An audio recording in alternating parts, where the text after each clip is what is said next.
The United States Biden administration is still working hard to bring Tehran back to the negotiating table with respect to its ongoing and advancing nuclear program.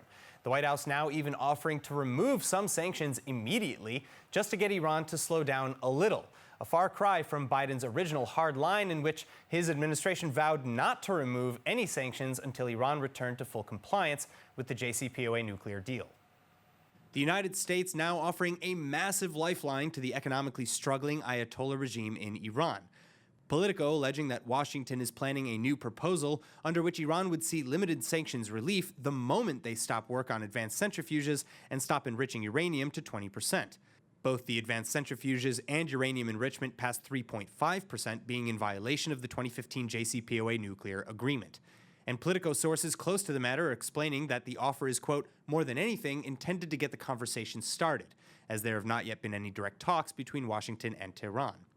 This also coming just days after President Biden's virtual meeting with leaders from the EU, in which they discussed Iran among other issues. But Iran continuing to play its hand, rejecting Washington's offer and maintaining that they won't stop their violations until all sanctions are lifted, a position that analysts expect isn't going anywhere. Especially as just days ago, United States officials suggested a softening on Tehran, saying that it's unimportant who first returns to compliance with the deal. Ironically, though, perhaps the best way to get Iran to slow or even stop its nuclear ambitions is to just maintain these same sanctions. International reports claiming that Iran's only functioning civilian power plant, Bushehr, is facing shutdown this year over the banking restrictions imposed by the United States under President Trump.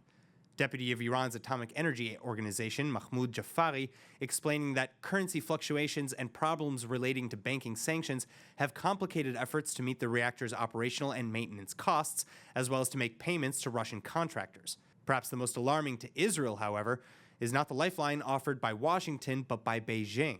The Chinese and Iranian foreign ministers on Saturday signing a 25-year cooperation agreement, reportedly including Chinese investment in key sectors like energy and infrastructure, and this making good on a 2016 agreement to boost bilateral trade by about $600 billion over a decade. 全面战略伙伴关系发表联合声明，双方同意达成一份全面合作计划。经过沟通商谈，不久前双方就全面合作计划内容达成一致。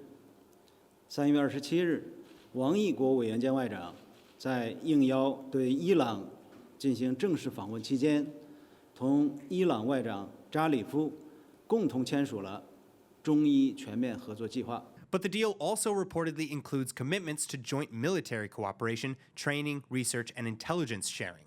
Former IDF military intelligence chief and current head of the INSS, Amos Yadlin, saying that on a fundamental level, China opposes an Iranian nuclear bomb, but on the other hand, isn't helping to stop Iran.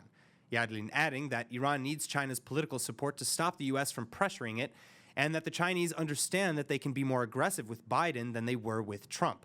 That said, many experts are looking at the China-Iran deal critically, saying that while China wants cheap oil, they won't risk other more important or even more lucrative ties for the Ayatollah's sake.